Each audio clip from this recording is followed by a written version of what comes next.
"We have no money for your college," my father lied while buying his golden boy a new car. 15 years later, I found Grandpa's hidden letter in an old coat. He left us $600,000, and I took it all, forcing him to sell everything. My financial investigation totally destroyed his lies. If you've ever felt invisible inside your own family, this story might sound familiar. Welcome back to Vance Rock Stories. Sometimes the deepest disappointments don't come from enemies. They come from the people whose approval you've spent your whole life trying to earn. Before we begin, tell me in the comments if you've ever felt overlooked by someone you loved. And if you're new here, don't forget to subscribe. My name is Madison Carter. For most of my childhood, I believed I understood exactly where I stood in my family. Second place. Not because anyone ever said it out loud, because I lived it. My younger brother Tyler was the center of everything. Birthdays, school events, holiday dinners, even ordinary conversations somehow ended up being about Tyler. The thing is, Tyler wasn't a bad kid. He wasn't mean or spoiled. He simply grew up hearing how special he was from everyone around him. And eventually, he started believing it. I remember one Thanksgiving when I was 14. The day before, I'd won first place in a statewide academic competition. It was probably the biggest achievement of my life at that point. I brought the certificate to my grandparents' house because my teacher insisted I should be proud of it. When my aunt saw it, she smiled. "Madison, that's incredible." For a moment, I felt seen. Then my father, Robert, laughed and said, "That's great. But wait until everyone hears Tyler made the travel baseball team." Just like that, the attention shifted. People started asking Tyler questions. Who was coaching? What position would he play? How many tournaments would they travel to? A minute later, nobody was talking about my competition anymore. I quietly folded the certificate and slipped it back into my bag. That wasn't a one-time thing. It happened constantly. My straight A's were expected. Tyler's B's were celebrated. When I studied late, it was responsibility. When Tyler finished a project, it was talent. The standards always seemed different. For years, I tried to explain it away. Maybe I was older. Maybe my parents thought I needed less encouragement. Maybe I was imagining it. Kids are surprisingly good at making excuses for people they love. My mom, Susan, noticed more than she admitted. Sometimes after one of those moments, I'd catch her expression. A small frown, a glance toward my father, like she wanted to say something but decided not to. One evening, I finally asked her. We were cleaning up after dinner when I said, "Dad likes Tyler better than me, doesn't he?" She stopped loading dishes. "That's not true." The answer came too fast. She closed the dishwasher and forced a smile. "Your father loves both of you." I waited for more. Nothing came. That silence answered the question better than words ever could. As I got older, I stopped expecting things to be fair. Honestly, it was easier that way. I focused on school, scholarships, and planning for the future. Meanwhile, Tyler remained the star of every family conversation. Then one afternoon during high school, something happened that seemed small at the time, but years later, I would remember it perfectly. Tyler walked into the house carrying shopping bags. Dad followed behind him holding a large box. "What did you get?" I asked. Tyler grinned. "A new computer." I stared at the box. Not because he got one, because I'd been asking for a replacement computer for nearly a year. Mine froze constantly while I was doing assignments. I looked at my father. "What about mine?" Dad barely glanced up. "We can't afford two." I looked at the shiny, unopened box on the table. Then I thought about the outdated machine sitting in my bedroom. "But mine barely works." Dad shrugged. "Money's tight, Madison. You'll have to make do with what you have." A few seconds later, he helped Tyler carry the new computer upstairs. And I stood there staring at the empty space where the box had been. I stopped bringing my achievements home. Not completely. I just stopped expecting anyone to care. By my junior year of high school, college prep had become everyone's favorite topic. Counselors were constantly talking about summer programs that could help students get into top universities. I applied to several. Most students only picked one or two. I applied to 5. I spent weeks writing essays, gathering recommendations, and preparing applications.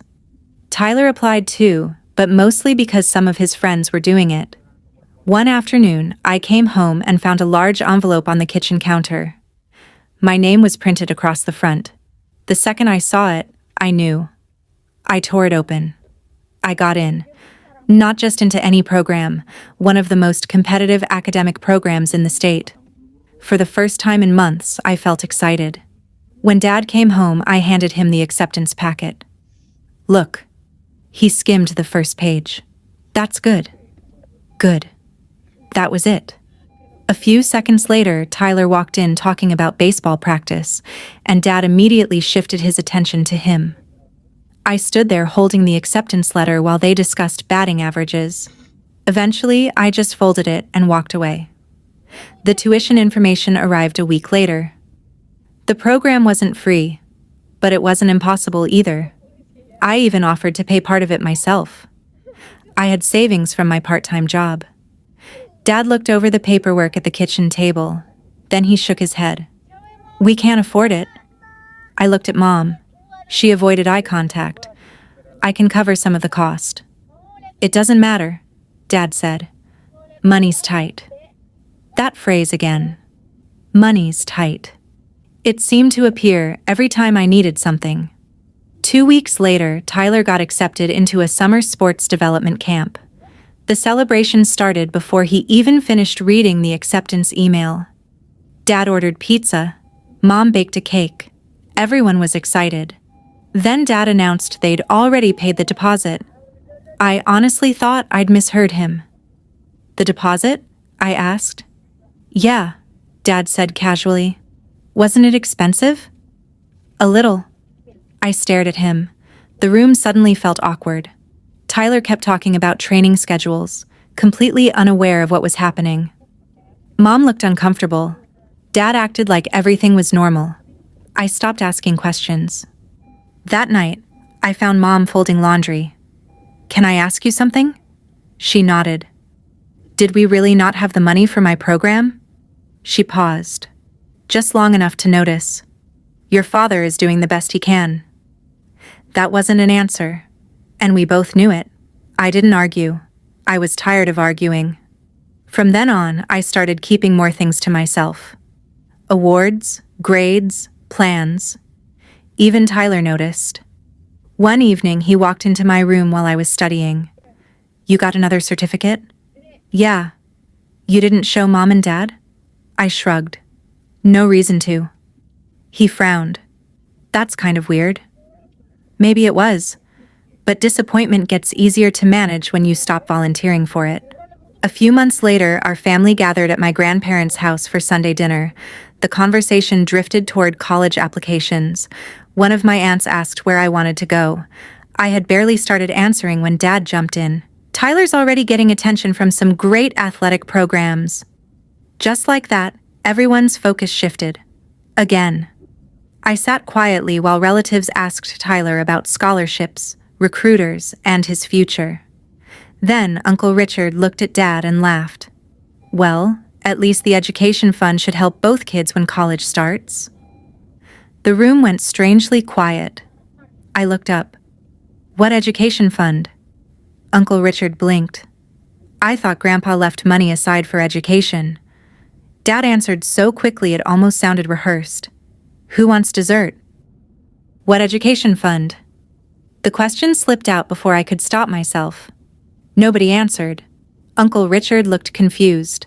Dad looked annoyed. For a second, it felt like everyone was waiting for someone else to speak. Then Dad stood up and started carrying dessert plates into the dining room. Richard's remembering things wrong, he said. Dad talked about a lot of ideas over the years. And just like that, the conversation moved on. At least for everyone else. I couldn't stop thinking about it. Not because I believed there was some secret pile of money waiting for me. I just couldn't understand why everyone suddenly acted so uncomfortable. A few months later, college acceptance letters started arriving. Most of my friends were nervous. I was too. One Friday afternoon, I opened an email that changed everything. I'd been accepted into my dream university. I must have read the message 5 times, then 10. I called my best friend before I even told my family. She screamed so loudly I had to pull the phone away from my ear. That evening, I brought the acceptance letter to dinner. Mom smiled. "That's wonderful, Madison." Dad nodded. "Congratulations." The reaction wasn't exactly enthusiastic, but I wasn't 12 anymore. I wasn't expecting a celebration. What mattered was getting there. A week later, the financial aid package arrived, and reality hit. Even with scholarships, there was a gap. A big one. Not impossible, but bigger than anything I could handle alone. For the first time in years, I asked my father for help. We sat at the kitchen table after dinner. I showed him the numbers, the tuition, housing, the aid package, the remaining balance. Dad looked through everything carefully. Then he pushed the papers back toward me. "We can't do it." I stared at him. "What do you mean?" "The savings are gone." "What savings?" "The family's savings." I frowned. "Gone where?" Dad's expression hardened. "Life happens, Madison." That wasn't an answer. I waited for more. Nothing came. Mom sat quietly beside him. Finally, I asked, "So there's nothing?" "No." The conversation ended there. I spent the next several weeks doing math. Constantly. Scholarships, loans, work-study programs, private loans, anything. If you're watching this and you've ever stared at tuition numbers at 2 in the morning wondering how you're supposed to make them work, you know exactly what that feels like. I eventually signed the loan paperwork. Then I picked up extra shifts at work. Then another part-time job. It wasn't the college experience I'd imagined, but it was the only path forward. Move-in day arrived faster than expected. Most students showed up with parents carrying boxes and helping decorate dorm rooms. My parents helped too. At least physically. Emotionally, it felt different. Dad spent most of the drive talking about Tyler's upcoming senior year, his baseball season, his college prospects, his future. I mostly stared out the window. By then, I had stopped expecting much else. College was harder than I expected. Classes, work, loans hanging over my head. There were weeks when I barely slept. But something else happened too. I started learning how much I could handle on my own. Every bill I paid, every shift I worked, every exam I passed. It belonged to me. Nobody could take credit for it. Back home, Tyler was getting ready for college applications. Suddenly, the entire family seemed focused on his future again. My grandparents asked about him. My aunts asked about him. Dad talked about him constantly. I listened politely whenever I came home, then went back to campus. Eventually, Tyler got accepted to a university several hours away. The celebration was bigger than mine had ever been. There was a party, a banner, photos everywhere. I wasn't jealous anymore. At least, that's what I kept telling myself. A few months later, Tyler started his first semester. One afternoon, I was eating lunch between classes when my phone buzzed. A family group message. There were several photos attached. Tyler standing in a parking lot, smiling. Dad standing beside him, both of them holding car keys. At first, I assumed it was somebody else's vehicle. Then I read Dad's caption. "Proud of this kid. Excited to help him start this next chapter." I zoomed in on the photo. Brand new car. I stared at the screen for several seconds. Then I looked around the cafeteria, at students carrying backpacks, at my part-time work schedule sitting beside my lunch tray, at the loan statement notification that had arrived that same morning. And then I looked back at the picture of Tyler standing next to a car I knew our family supposedly couldn't afford. I didn't say anything about the car. Not to my parents, not to Tyler, not even to my friends. I looked at the photo, locked my phone, and went back to work. What else was there to say? I still had student loans. I was working 2 jobs, and somehow my family had enough money to buy Tyler a brand new vehicle. At some point, I stopped trying to make the math work. I graduated college a year later. There wasn't some huge celebration waiting for me. No banner, no party, no surprise gifts. Mom took pictures. Dad shook my hand and told me he was proud of me. The whole thing felt strangely formal, like I was a distant relative instead of his daughter. The reality was simple. I needed a full-time job immediately. Loan payments weren't going to wait. Neither was rent. My first few years after graduation were exhausting. I worked long hours, picked up extra projects, took certification courses on weekends. Most people spent their 20s figuring out what they wanted. I spent mine figuring out how to stay ahead of bills. The funny thing is that struggle ended up shaping my career. One of my supervisors noticed how much I enjoyed digging through reports and financial records.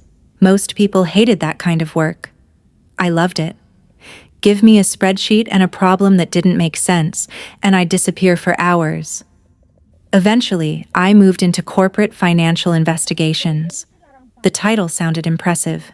The actual job was mostly following money, missing money, misreported money, hidden money. People lie all the time.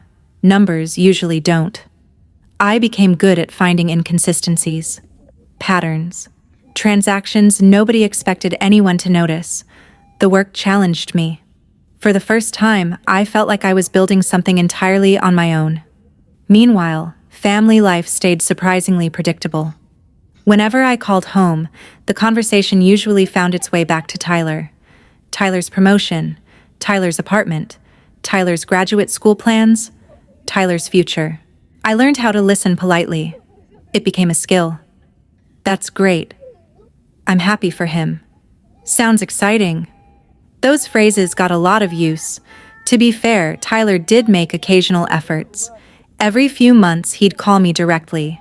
Not because our parents asked him to, because he wanted to. One Saturday afternoon he called while I was grocery shopping. "Hey, you still alive?" I laughed. Barely. We talked for 20 minutes. Work, life, random things. For a little while it felt normal, like siblings.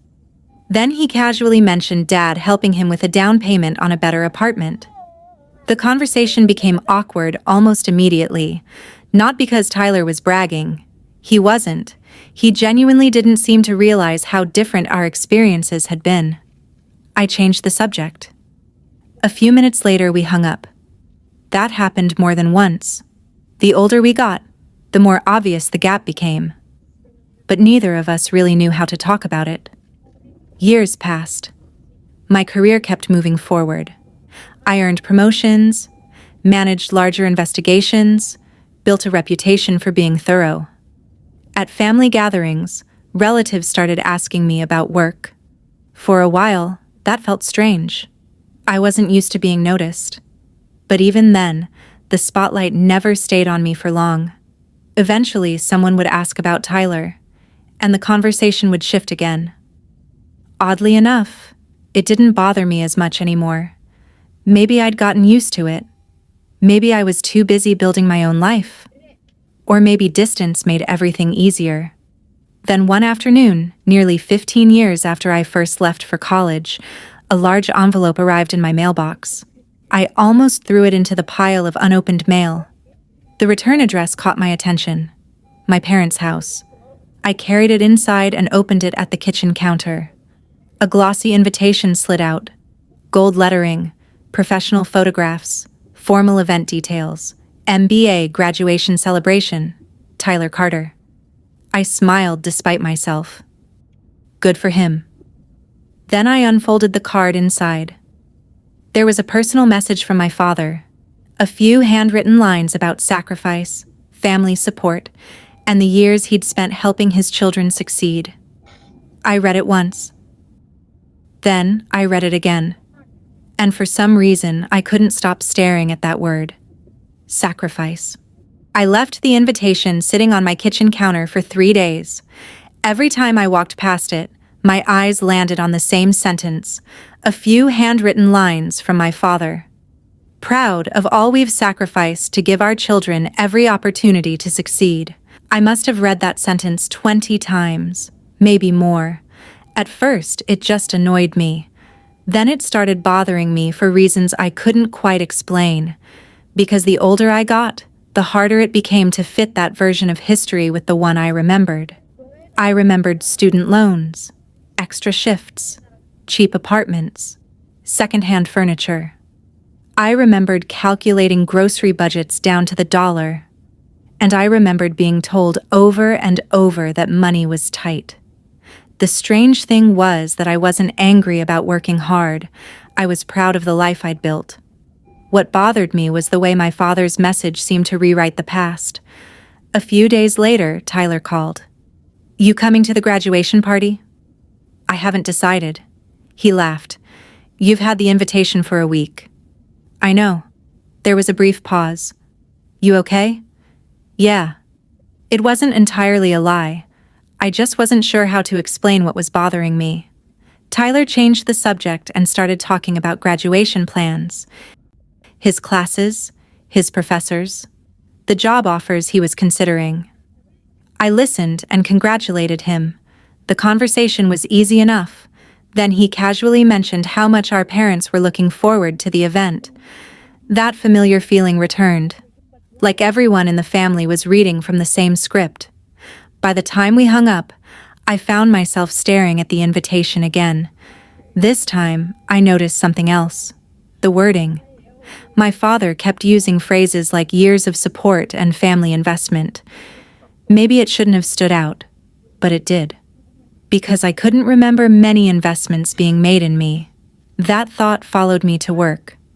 And unfortunately, for my peace of mind, my job involved asking questions. I spent my days investigating financial inconsistencies, missing funds, hidden transactions, stories that didn't match records. When something felt off, I had learned not to ignore it. One afternoon, while reviewing a client file, I caught myself thinking about Uncle Richard's comment from years ago, the education fund. I hadn't thought about it in a long time, at least not seriously. Back then I'd assumed he'd misspoken, or maybe remembered something incorrectly. But now I wasn't so sure. The memory came back surprisingly clearly. His face, the sudden silence, the way Dad immediately changed the subject. I leaned back in my chair. For the first time, I started replaying old conversations instead of individual moments. The summer program, the college tuition discussion, the car, the apartment. Every explanation had been the same. Money's tight. Family savings are gone. We can't afford it. The pattern suddenly felt impossible to ignore. I called my mother that weekend. The conversation started normally. Weather, work, Tyler's graduation. Then I casually asked a question. "Do you remember Uncle Richard mentioning some kind of education fund years ago?" Silence. Not long, just long enough. "I don't really remember," Mom said. "You don't?" "No." Her answer came quickly. Too quickly. I changed the subject. But the conversation felt different after that. Almost careful. When we hung up, I sat staring at my phone. Maybe there was nothing there. Maybe I was connecting dots that didn't belong together. That happens sometimes. People see patterns because they want answers.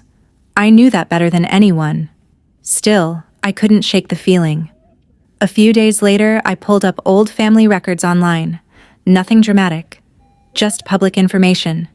Property transfers. Probate filings. Basic estate records. The kind of documents most people never bother looking at. I wasn't trying to start an investigation. At least, that's what I told myself. I was just curious. The problem was that curiosity tends to grow, especially when small details don't quite line up. That evening, I found the name of the attorney who had handled parts of my grandfather's estate years earlier. The firm still existed. I stared at the contact page for nearly a minute.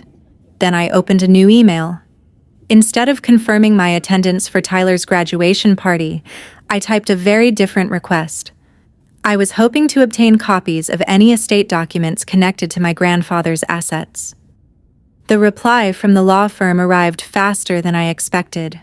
Not a complete file, just a handful of archived documents they were legally able to release without additional authorization. I downloaded everything during my lunch break, then spent the next hour pretending to work while reading every page. At first, nothing seemed unusual.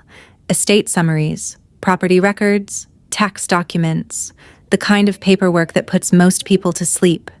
But buried inside one of the files was a phrase that immediately caught my attention. Educational trust.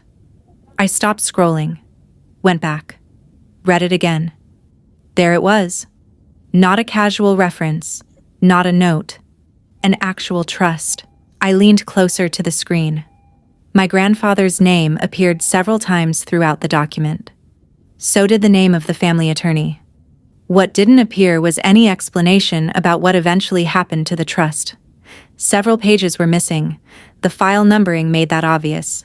Page 6 jumped to page 9. Page 11 jumped to 14. It wasn't enough to prove anything, but it was enough to make me uncomfortable. That evening, I printed everything and spread the documents across my dining room table. Old habits kicked in. I started building a timeline, dates, transfers, legal filings, signatures. The same process I used at work. The more I organized the information, the less sense my father's stories seemed to make.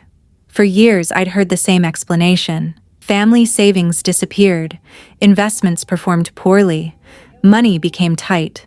Simple, unfortunate, end of story. Except some of the dates didn't fit. One filing showed trust activity years after Dad claimed the money was already gone. Another referenced assets that supposedly no longer existed. I kept looking for an innocent explanation. Honestly, I wanted one. Finding a misunderstanding would have been easier than finding the truth.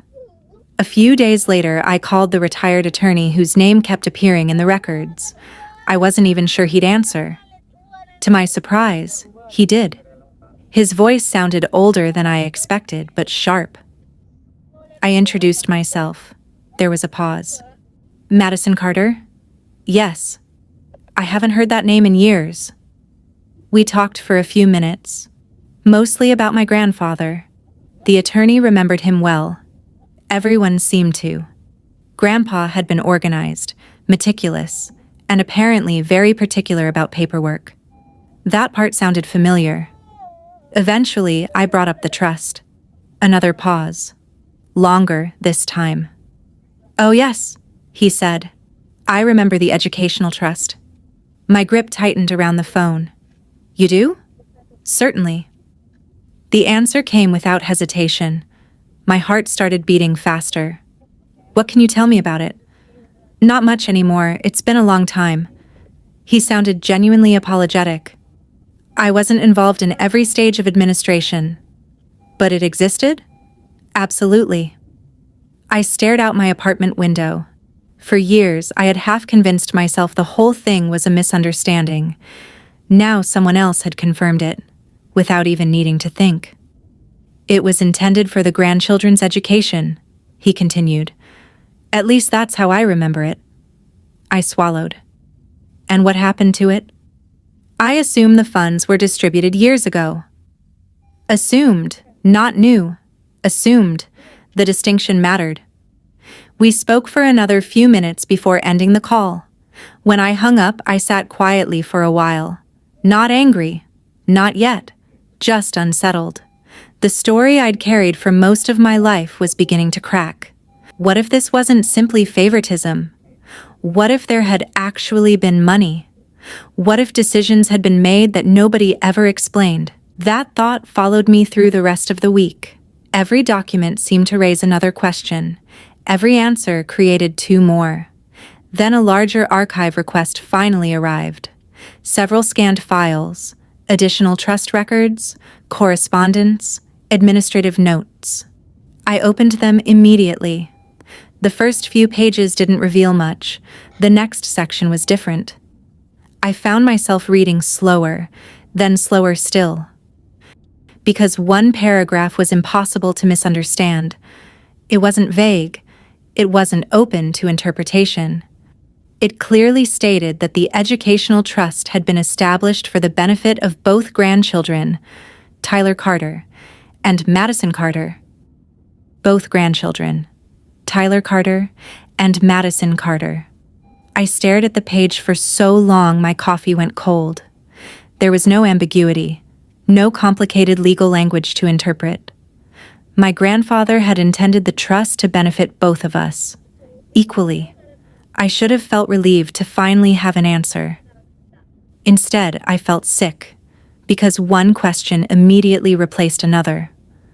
What happened to the money? I spent the next several evenings doing what I did best, following records, building timelines, comparing documents, looking for gaps. The same process I'd used hundreds of times during corporate investigations. Only this time, the people involved weren't strangers. They were my family. More financial records arrived from archive requests and public filings, not complete records, but enough to start forming a picture. The trust had contained significantly more assets than I expected: investment accounts, income-producing assets, certificates of deposit. My grandfather hadn't left a small education fund. He'd built something substantial. I sat at my dining table surrounded by printed pages, calculator, highlighter, notes scattered everywhere. The numbers kept leading me in the same direction. Assets were being sold, not all at once, gradually, over several years. At first, I assumed the sales might have been necessary. Trusts sometimes change structure. Assets get reorganized. That wasn't unusual. Then I started looking at the dates. And that's when things became uncomfortable. Several major withdrawals occurred during periods when Dad's business was struggling. I knew the timing because local business filings were public. His company had experienced cash flow problems more than once. The dates overlapped almost perfectly. I checked again, then a third time. The pattern didn't disappear. It became clearer. One transaction in particular caught my attention. The description was vague: administrative adjustment. Another was listed as authorized distribution. No explanation. No supporting detail. Just money moving out. A lot of money. The kind of wording that always made me suspicious at work. People rarely hide things under precise descriptions. They hide them behind vague ones. I leaned back in my chair. For the first time, I stopped asking whether something was wrong. Something was definitely wrong. The question was how wrong. The educational spending records made it worse. Much worse. I found tuition payments, housing assistance, various educational expenses. Most were connected to Tyler, his college years, his housing, programs he'd attended. Some of the amounts matched things I remembered: the apartment, the opportunities, the support I'd never received. I wasn't angry at Tyler, at least not yet. The more I reviewed the records, the less certain I became that he knew anything. Most college students don't investigate where financial support comes from. Someone pays the bill. Life moves forward. That was probably how he'd seen it, which left me focusing on someone else. Dad. I kept trying to imagine an innocent explanation. Maybe he had misunderstood the trust. Maybe there was legal authority I hadn't found yet. Maybe there was something buried in the missing records. Every theory felt weaker than the one before. One Saturday morning, Tyler called. I almost didn't answer. Not because I was upset with him, because I wasn't sure I could talk normally anymore. The conversation stayed light. Work, sports, graduation plans, the weather. A completely ordinary phone call. Then he mentioned how grateful he was for everything Dad had done over the years. I felt my stomach tighten. He's always supported us, Tyler said. Us. The word stuck with me long after the call ended. When we hung up, I went back to the documents, back to the dates, back to the transfers, back to the signatures. That was when I noticed something I'd somehow overlooked before. A line buried near the bottom of one authorization page, then another, and another. The same approval signature appeared repeatedly. The trustee authorization wasn't coming from an outside manager. It wasn't coming from a bank. It wasn't automatic. The transfers had been personally approved by Daniel Carter, my father. I printed the authorization pages and laid them beside the trust records. Then I sat there for almost an hour, not reading, just staring. For years, I'd told myself there had to be an explanation. Maybe Dad had made bad decisions. Maybe investments failed. Maybe the money disappeared because life got complicated. Those explanations were becoming harder to believe. The signatures changed everything. The transfers weren't accidental. Someone approved them. Repeatedly. And that someone was my father. I tried focusing on work. It didn't help. Every investigation on my desk seemed to mirror my own situation. Missing funds, incomplete records, people insisting nothing improper happened. I caught myself rereading family documents between meetings, something I normally would have advised against.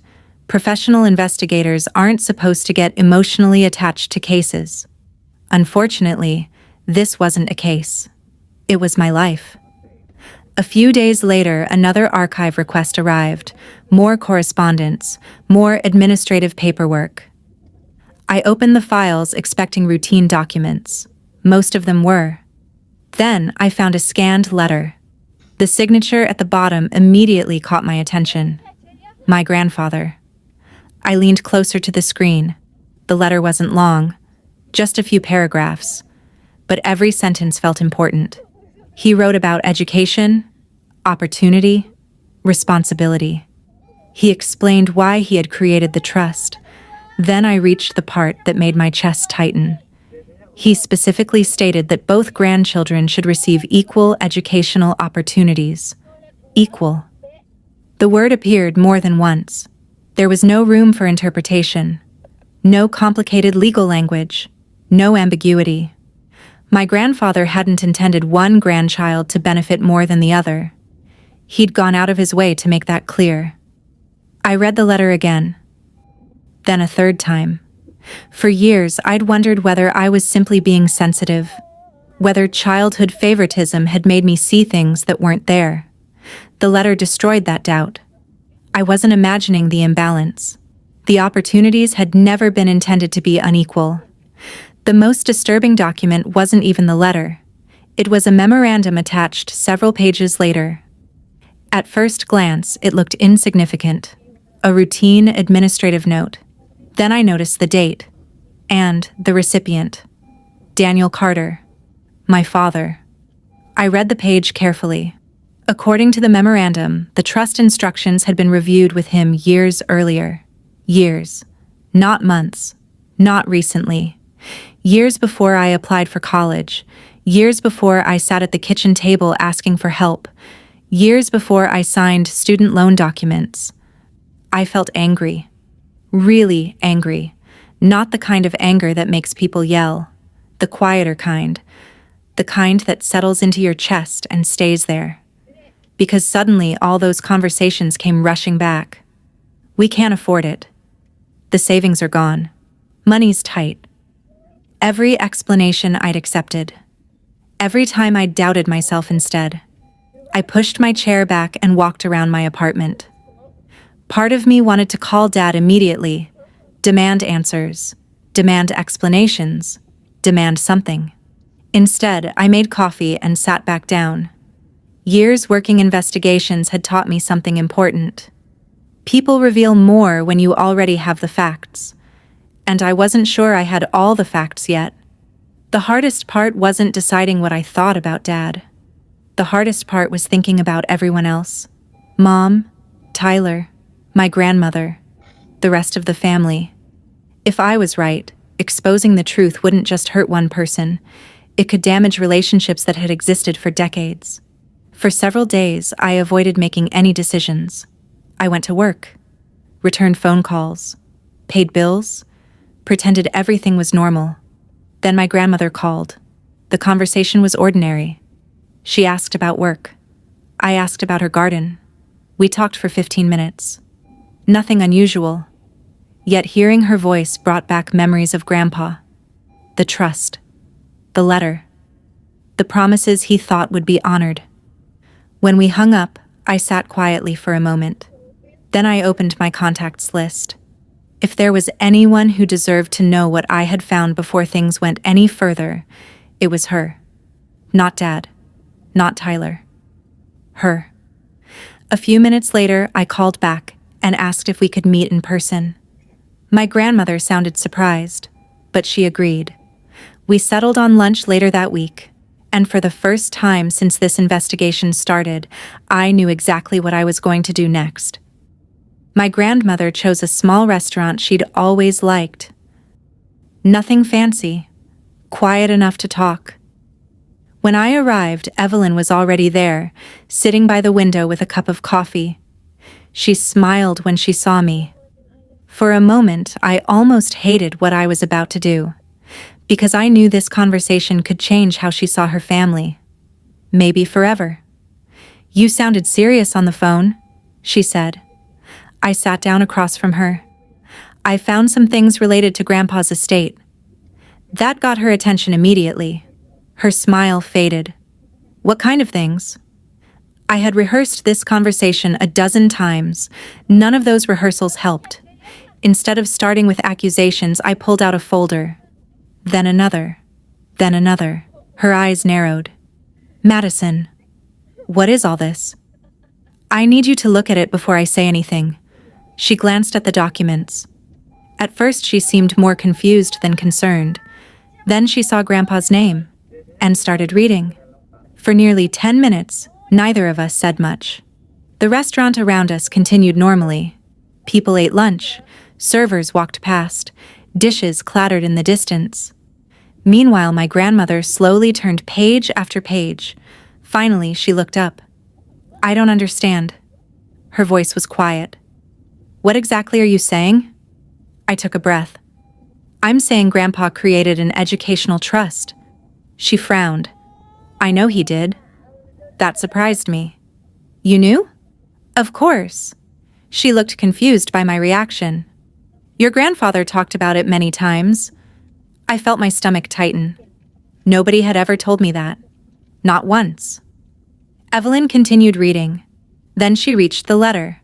The one about equal educational opportunities. I watched her expression change. Slowly. Subtly. Like someone remembering something they hadn't thought about in years. "He wrote this himself," she said. "I know." She ran a finger across the signature. "That's his handwriting." Neither of us spoke for a moment. Then I showed her the financial records, the withdrawals, the asset sales, the distributions. That was when she stopped looking confused and started looking uncomfortable. "No," she said quietly. I recognized that reaction immediately. It wasn't disagreement. It was disbelief. "No, Daniel wouldn't." She didn't finish the sentence. I didn't argue. I simply handed her another document, then another, then another. Hours passed. Not figuratively, literally. We ordered lunch. Neither of us ate much. Every time she found a reason to doubt what she was seeing, another document answered the question. A signature, a date, a transfer record, an authorization form. Piece by piece, the explanation became harder to dismiss. At one point, she removed her glasses and rubbed her eyes. "He told us the investments failed." I nodded. "I know." "He said there wasn't much left." "I know." The look she gave me was heartbreaking, because for the first time, I think she was seeing my childhood from a completely different perspective, not through Daniel's explanations, through mine, through student loans, part-time jobs, missed opportunities, years of struggling, years that maybe never should have happened. "You paid for college yourself," she said. "Mostly." "And Tyler didn't." I stayed quiet. She already knew the answer. The rest of the conversation wasn't really about money anymore. It was about history, family memories, decisions that suddenly looked different, moments that finally made sense. The baseball camps, the apartment, the car, the excuses. Every few minutes, Evelyn would stop talking and stare at a document, almost as if she was comparing it to a memory she'd carried for years. By the end of the afternoon, she looked exhausted. So did I, but something had changed. For the first time since this investigation started, I wasn't carrying it alone. When we stood to leave, she reached across the table and squeezed my hand. A small gesture, but it meant everything. I gathered the documents and slipped them back into the folder. Neither of us spoke while walking toward the parking lot. Then, just before we reached our cars, Evelyn stopped. She looked down for a moment, then back at me. Her eyes were red. Not from anger, from disappointment. The kind that comes when trust breaks. When she finally spoke, her voice was barely above a whisper. Your grandfather would want everyone to know. The graduation party was held at a large banquet hall on the edge of town. By the time I arrived, the room was already full. Relatives, family friends, former co-workers of my father, people who had known us for years. Everyone was smiling, laughing, taking pictures with Tyler. The atmosphere felt exactly like what it was supposed to be, a celebration. Tyler looked genuinely happy, and honestly, I was happy for him. Whatever I had discovered over the past few months wasn't his fault. At least, not from what I could tell. My grandmother arrived shortly after I did. She looked calm, too calm, the kind of calm that usually appears after someone has already made a difficult decision. She greeted people normally, accepted hugs, made small talk. Nobody seemed to notice anything unusual. Dad certainly didn't. He was moving around the room like a proud host, shaking hands, telling stories, accepting congratulations. Every few minutes, someone stopped him to praise Tyler's accomplishments. And every single time, Dad somehow managed to make himself part of the story. We worked hard for this. We made sacrifices. We always believed in investing in our children's future. The words hit differently now, because I knew exactly what those investments had looked like. Dinner eventually ended. People settled into their seats. Then Dad stepped up to the microphone. The room quieted. He smiled at Tyler, then began speaking. It started exactly the way everyone expected. Stories from childhood, funny memories, family anecdotes. People laughed. Tyler rolled his eyes at some of the stories. The mood stayed light. Then Dad shifted into what was clearly meant to be the emotional part of the speech. Success doesn't happen by accident, he said. It comes from years of dedication, sacrifice, and family support. Several people nodded. Others applauded. Dad continued. Everything we've done has been for our children. I saw my grandmother lower her eyes, just slightly. The speech kept going. And with every sentence, the room felt more uncomfortable to me, not because anyone else knew, because I knew. Then Dad said something that finally pushed everything over the edge. I'm proud to say we've always treated our family fairly and done what's best for everyone. Silence, not from the crowd, from our table. I looked toward Evelyn. She slowly stood up. The movement was small, but it instantly drew attention. Dad stopped speaking. A few people turned toward her. Mom? He asked. She didn't answer immediately. Instead, she walked toward the front of the room. A folder rested in her hands. My stomach tightened. Nobody knew what was happening except the two of us. The room became noticeably quieter. Evelyn reached the microphone. Her voice wasn't loud. It didn't need to be. I need to share something Walter wrote before he passed away. The room froze. Dad's expression changed immediately. Confusion first, then concern. She unfolded a document and began reading. Not the entire letter. Just the sections that mattered. The parts about education, opportunity, responsibility. The sections where Grandpa clearly stated that both grandchildren were meant to receive equal support. People started looking at each other. Whispers spread across nearby tables. Dad took a step forward. "Mom, this isn't the time." "It is exactly the time," she said. For the first time all evening, her voice carried real firmness. Nobody interrupted her again. She continued reading. Then she opened the folder. Several copies of documents had already been prepared. She handed them to relatives sitting near the front. Those relatives passed them to others. Soon pages were moving throughout the room. People weren't celebrating anymore. They were reading, scanning dates, looking at signatures. As questions began spreading from table to table, the atmosphere changed completely. An uncle frowned at one page. A cousin looked back and forth between documents. Someone quietly asked, "What is this?" Another person asked, "Was there really a trust?" Nobody seemed sure what to think, except that something was very wrong. Dad tried stepping back to the microphone. "This is being misunderstood." His voice sounded tighter now.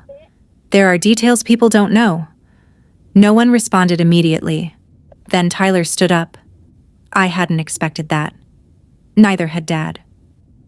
The room became silent again. Tyler looked down at the documents in his hands, then back at our father. His voice wasn't angry, just confused. Confused in a way that somehow felt worse. He held up one of the pages and asked a single question. "Did Madison ever receive her share?" Nobody spoke. Nobody moved. The entire room waited for Dad's answer. Nobody answered Tyler's question, at least not immediately. My father stood at the front of the room holding the microphone while dozens of people waited. For years, he always had an explanation ready. This time, he didn't. Tyler looked directly at him. "Did Madison ever receive her share?" Dad opened his mouth, then closed it again. The silence lasted only a few seconds. It felt much longer. Finally, he said, "Things were complicated." That wasn't an answer. Everyone in the room knew it. The celebration never recovered. There was no dramatic shouting match. No one flipped tables. People simply stopped celebrating. Small groups formed around the room. Relatives compared documents. Quiet conversations replaced applause. I left before most of them did. Sitting alone in my car, I expected to feel victorious. Instead, I felt tired. The truth was finally out, but it came with a cost. Over the next several months, independent auditors reviewed the trust records. The findings matched what I'd uncovered. Funds had been misused. Assets had been sold. Money intended for both grandchildren had been directed elsewhere. Some of it could be recovered through legal action. Some of it was gone. Property was sold. Accounts were liquidated. Repayment agreements followed. The process moved slowly. Family relationships changed much faster. My father's reputation collapsed almost overnight. People who had trusted him for years stopped defending him. Family gatherings became awkward. Some relatives stopped calling him entirely. The hardest conversation came from my mother. She showed up at my apartment carrying copies of the documents. "I didn't know," she said quietly. For once, she wasn't making excuses. She looked devastated. Not angry, not defensive, just hurt. A few months later, she filed for divorce. Nobody seemed surprised. Tyler and I struggled for a while. Neither of us knew how to talk about what happened. Eventually, he called me one evening. I would have shared it if I'd known. I believed him. The more records we uncovered, the clearer it became that he hadn't known where the money came from. He'd grown up believing the same story everyone else had. We didn't suddenly become best friends, but we started being honest with each other. That was new, and it mattered. Grandma Evelyn became the person I spoke with most. Sometimes we talked about the investigation. Most of the time we talked about normal things. Life slowly started feeling normal again. About 8 months after the graduation party, she called me. I found something that belonged to your grandfather. An hour later, I was sitting in her living room. She handed me an old envelope. My name was written across the front. I recognized Grandpa's handwriting immediately. Inside wasn't another legal document. There was no money, no instructions, no secret revelation, just a letter. He wrote about my determination, my work ethic, the way I handled challenges. Then I reached a sentence that stopped me cold. You have always been stronger than you realize, Madison. I read it several times. For years, I'd wanted recognition from my father, approval, acknowledgement, something. Instead, it came from the person who had believed in me all along. Grandpa never got the chance to tell me those words himself, but somehow they still found their way to me. The money mattered. The truth mattered. But that letter gave me something nobody could steal, hide, or redirect. It reminded me that someone had seen my effort long before I ever proved anything. If there's one thing this experience taught me, it's that the truth has a way of surfacing, even after years of silence. And sometimes the thing we spend years searching for isn't money or justice. It's simply knowing that our efforts mattered. If this story connected with you, share your thoughts in the comments. I'd love to hear what you would have done in my place. And if you enjoy stories about family, resilience, and hard-earned truth, don't forget to subscribe to Vans Rock Stories. Thanks for listening, and I'll see you in the next story.